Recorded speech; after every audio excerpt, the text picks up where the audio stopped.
What's up? My name is Drex. You may know me or you may not, but if you do know me, you know I'm a very passionate person.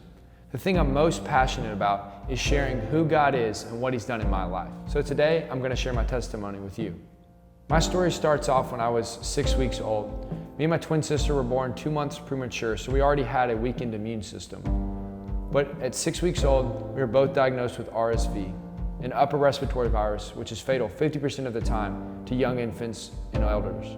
We bounced hospital to hospital to hospital for doctors trying to find a cure and treatment for us. On my way to the last hospital, I was resuscitated 3 times, which means my body stopped breathing, and the doctors brought me back to life, 3 separate occasions. The doctors started giving up hope, and so did the people around me. But my grandfather had recently attended a conference over the book of James. In James 5:14 says to call the elders of the church to pray over the sick and weak and declare them healed in Jesus' name. And the elders prayed over me and my twin sister Logan, and from the next morning we were declared healed.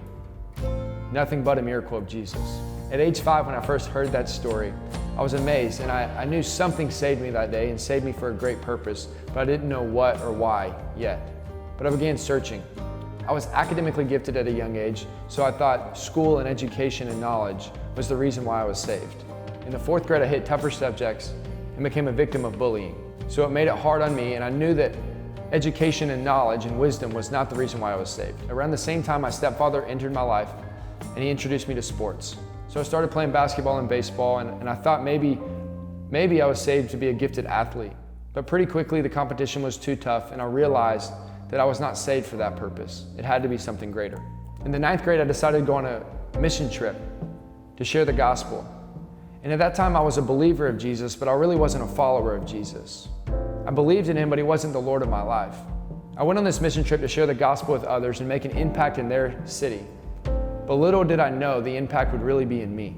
On the last day, we had 1 house left, and so I wanted to make the biggest impact possible. So I went to a daycare. I began sharing the gospel with the father that owned the daycare, and immediately tears of joy ran through his eyes. And he stood up and walked out the door and said something to my translator in a foreign language. And before I could get the message from my translator, he was already gone.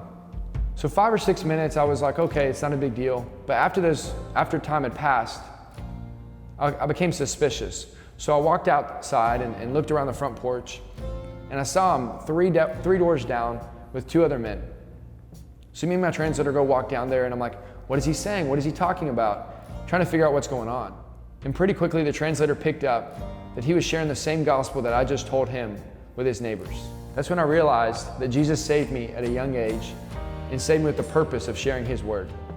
I realized the drastic impact it has on one's life and the weight that it really does carry. Ever since then, I've dedicated my life to sharing the gospel with everyone that I come in contact with. Whether that's looking and acting like Jesus or physically preaching the gospel. I understood that Jesus was the answer to the miracle at 6 weeks old. But Jesus is also the answer to our lives. He died on the cross for me and you so that we wouldn't have to spend eternity in hell and separated from the Father. I decided to dedicate my life to Him, and ever since I can't stop sharing the gospel. But I knew that when I got home, I knew it didn't stop in Colombia, South America. I knew that I had to bring it back to my house, my city, my state, and my nation. My name is Drex, and this is my story, and that is my purpose.